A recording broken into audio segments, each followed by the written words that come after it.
Technology असांजी ज़िंदगी काफ़ी आसान करे छॾी आहे।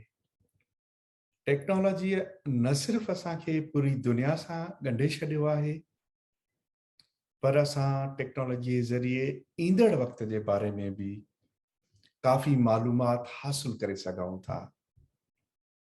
जीअं त मौसम जे हवाले खां, हफ़्ते खां पोइ मौसम छा रहंदी,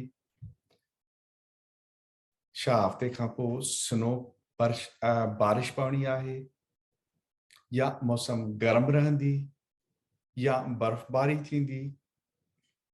इहा असां मालूमात टेक्नोलॉजी थ्रू हासिल करे सघूं था। मेडिकल साइंस भी एॾी एडवांस थी वई आहे,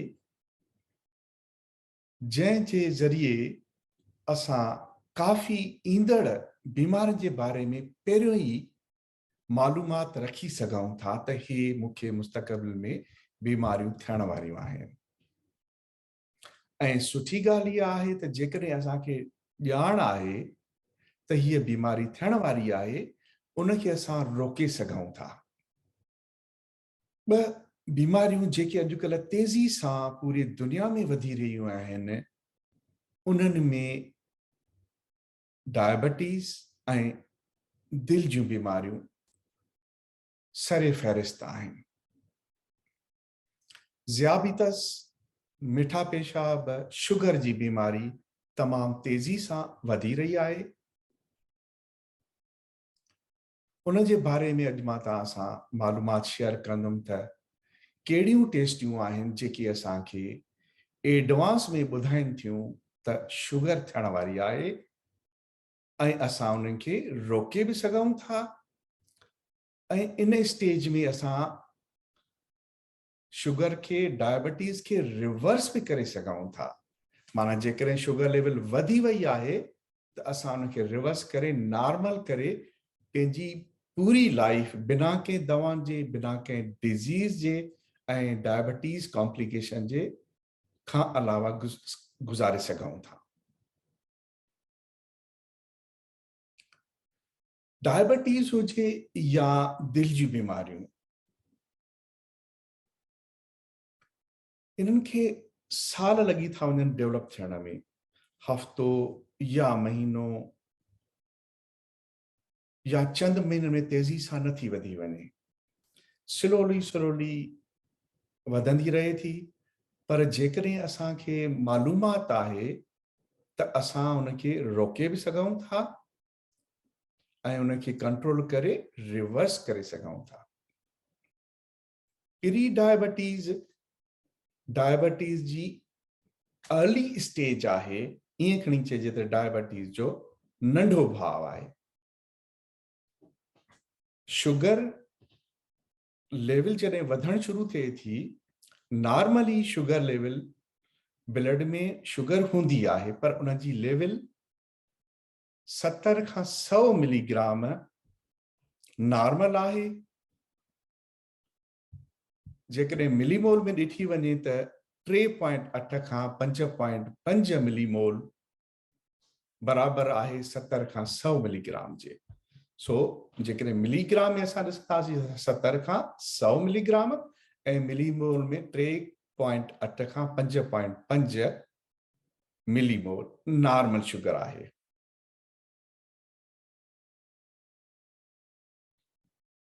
हर नॉर्मल माण्हू जी, हेल्दी पर्सन जी शुगर नॉर्मल एतिरी हूंदी आहे।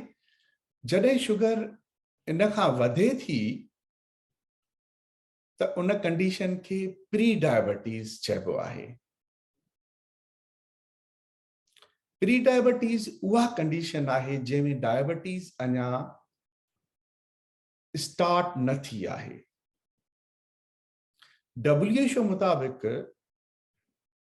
जेका डायबिटीज़ जी क्राइटेरिया आहे उहा 126 मिलीग्राम या उन खां मथे आहे त उहा डायबिटीज़ आहे, ऐं नॉर्मल 70 खां 100।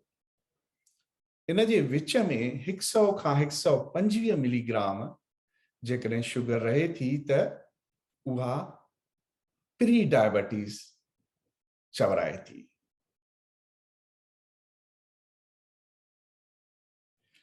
प्री डायबिटीज़ उहा कंडीशन आहे जेकॾहिं असांखे इन स्टेज में ख़बर पए थी त प्री डायबिटीज़ आहे त असां इन स्टेज में उनखे रोके भी सघूं था डायबिटीज़ थियण खां,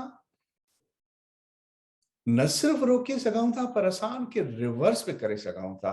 माना फ्यूचर में डायबिटीज़ न थींदी जेकर इन स्टेज में असां कंट्रोल कयो त। प्री डायबिटीज़ हिन वक्त 86 मिलियन प्री डायबिटीज़ केसेस सिर्फ ऐं सिर्फ अमेरिका में रजिस्टर थियल आहिनि।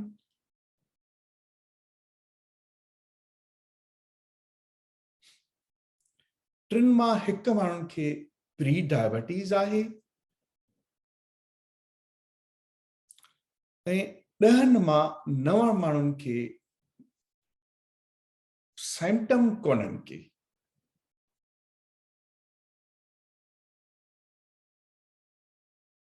नॉर्मल डायबिटीज़ जा जेके सिम्टम आहिनि, जीअं शुगर लेवल वधण शुरू थींदी आहे त बुख घणी लॻंदी आहे, उञ घणी लॻंदी आहे, थकावट जल्दी थींदी आहे ऐं पेशाब जो बार बार अचण।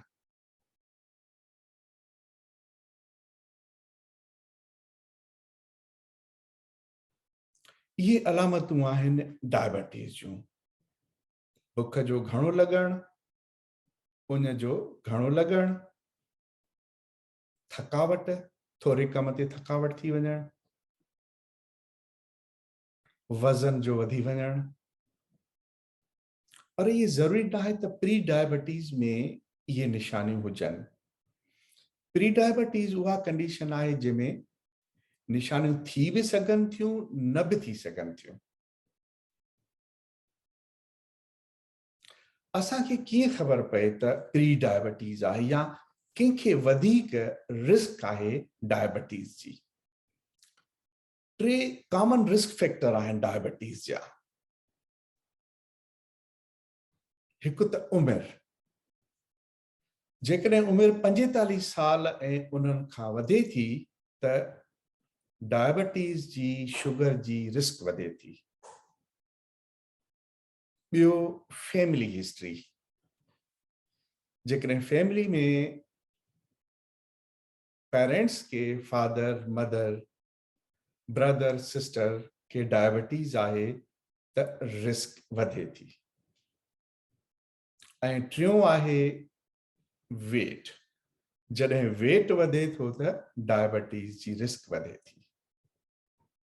उमिरि असांजे हथ में कोन्हे, उमिरि वधंदी त रिस्क वधंदी। 45 साल ऐं उन खां वधीक जेकर उमिरि आहे त रिस्क डायबिटीज़ जी वधण शुरू थिए थी, पर उमिरि असांजे कंट्रोल में न आहे।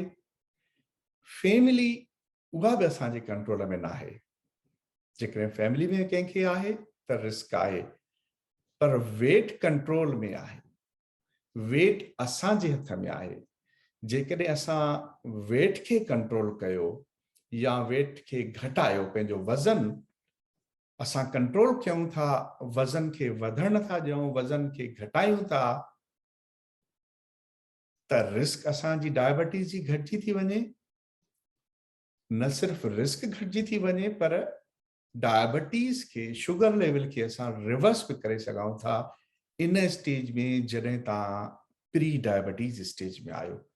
जॾहिं ख़बर पए थी डायबिटीज़ अञा शुरू न थी आहे, प्री डायबिटीज़ स्टेज आहे, त इन स्टेज में असां डायबिटीज़ के रिवर्स करे सघूं था ऐं फ्यूचर में डायबिटीज़ न थियण जे बराबर आहे। वज़न जो वधण भी अचानक कोन थींदो आहे। वज़न आस्ते आस्ते वधे थो ऐं जेकर असां रेगुलरी वज़न के चेक कंदा अचूं त शायद असां डायबिटीज़ के कंट्रोल करे आसानी सां सघूं था। हर महीने में हिकु दफ़ो वज़न चेक करणु खपे। जेकॾहिं कपड़ा या पेंट सोड़ी थी वई आहे या तंग थी वई आहे त असांखे नोटिस वठणु खपे, नेग्लेक्ट न करणु खपे। इहा अर्ली स्टेज आहे जंहिंमें असां वज़न खे कंट्रोल करे ऐं शुगर लेवल खे घटाए सघूं था ऐं डायबिटीज़ खे रोके सघूं था।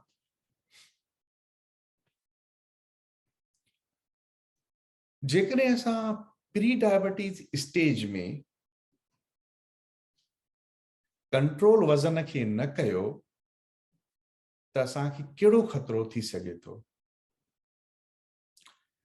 हिकु त डायबिटीज़ टाइप 2 डायबिटीज़ थी वेंदी जेकॾहिं असां प्री डायबिटीज़ खे कंट्रोल ऐं रिवर्स न कयो। दिल जूं बीमारियूं जो ख़तरो वधी वेंदो, स्ट्रोक, अधरन पैरालाइसिस जो ख़तरो वधी वेंदो।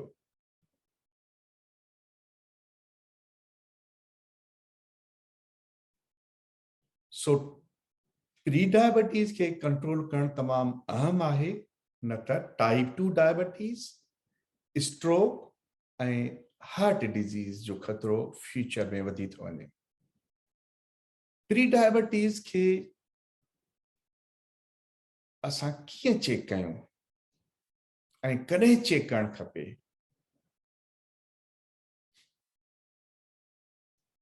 जेकॾहिं असांजी उमिरि 45 साल ऐं उन खां मथे आहे त साल में हिकु दफ़ो ज़रूर शुगर टेस्ट कराइणु खपे। शुगर सां गॾोगॾु HbA1c टेस्ट। हे ॿ अहम टेस्ट आहिनि जेके प्री डायबिटीज़ खे जे बारे में मालूमात असांखे ॾियनि थियूं। शुगर टेस्ट ऐं HbA1c taste. HbA1c normal 5.6% normal हुजणु खपे। जेकॾहिं 5.7 खां वठी 6.4% ताईं आहे त सम्झो त प्री डायबिटीज़ शुरू थी वई आहे।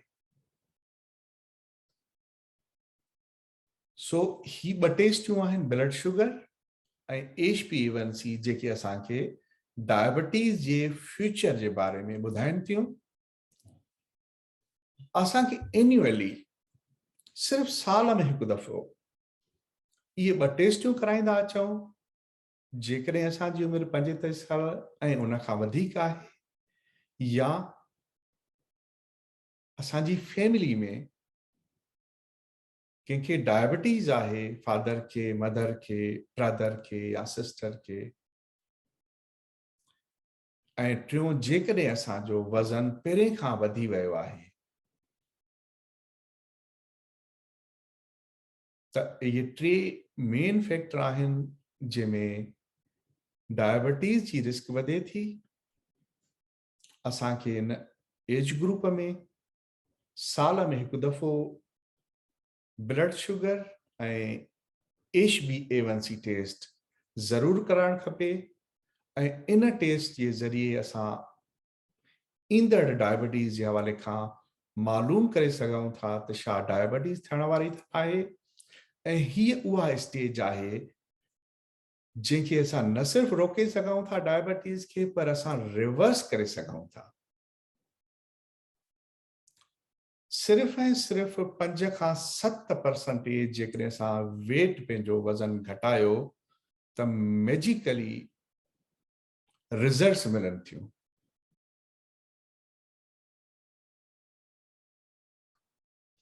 सिर्फ़ 5 खां 7% वेट घटाइण सां असां डायबिटीज़ खे रिवर्स करे सघूं था। प्री डायबिटीज़ या डायबिटीज़ में कहिड़ो खाधो खाइणु खपे जंहिंसां शुगर लेवल खे कंट्रोल करे सघिजे, ॾिसंदा नेक्स्ट वीडियो में। Thank U.